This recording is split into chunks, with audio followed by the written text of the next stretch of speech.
गेल्या 2014 अमरावती लोकसभा निवडणूक प्रक्रियेत पारदर्शकपणे राबविण्यासाठी मागवण्यात आलेल्या ईव्हीएम मशीनचा वापर करण्यात आला होता।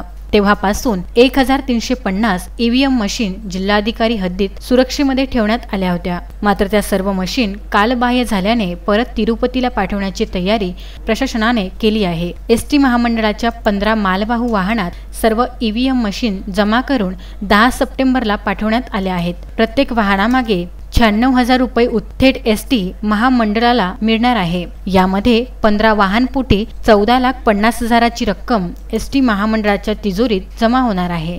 कोरोना संक्रमणात लॉकडाऊन असल्याने एसटी महामंडळाला मोठा फटका 5 महिन्यापासून बसला होता। आता मात्र एसटी महामंडळाच्या तिजोरीत भर पडणार आहे।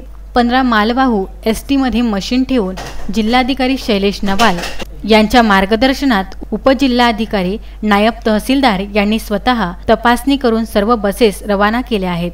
अजय शृंगारे, विदर्भ न्यूज, अमरावती।